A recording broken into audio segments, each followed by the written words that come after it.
Quick note about ionizing energy.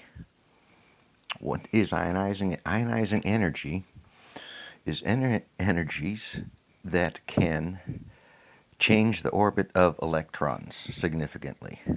Basically, it has to be able to add enough energy to change shells of an electron. That's it. It's that hard to understand, but really that simple.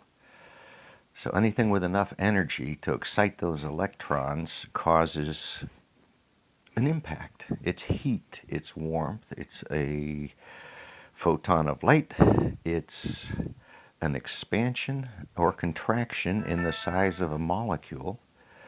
So these heat things are very well measured and understood. So 5G is very high frequency. The higher the frequency, the closer you get to ionizing energies. So, how would you know this? Well, in radar training, these are classes on radar equipment.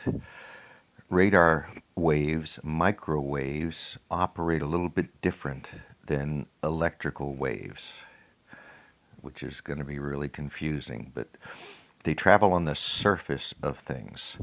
So in this training, we had, this is radar sets, this is very high power energy, but if you were exposed to a leaking waveguide, now this is basically the main conductor for the radar set, for that big pulse of energy that goes out.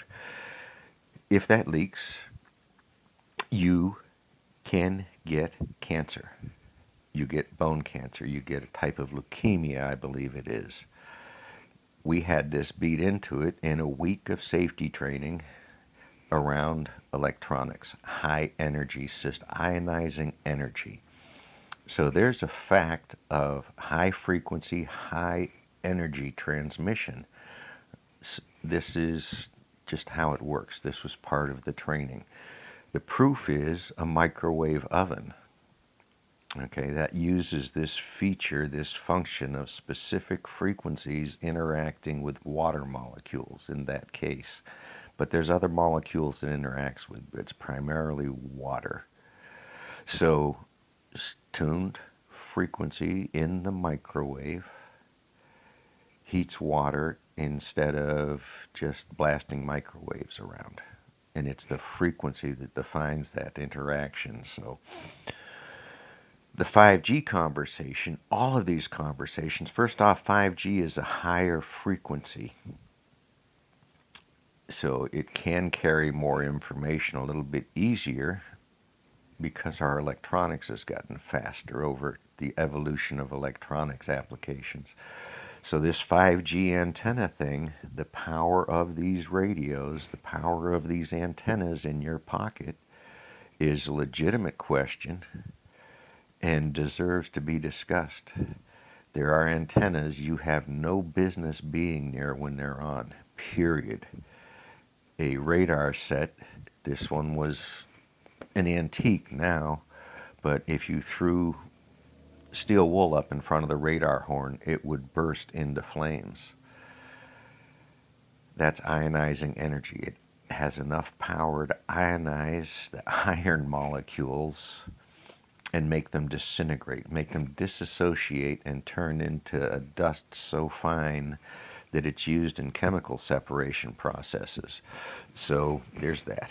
There's things you can do with high energy radio frequencies, high frequencies. The lower frequencies don't do this.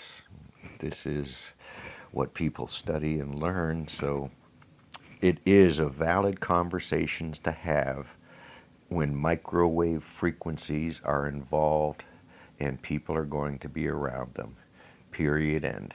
So what I spoke to was videos and films of a radar technician that had cancer in the joints in his hand.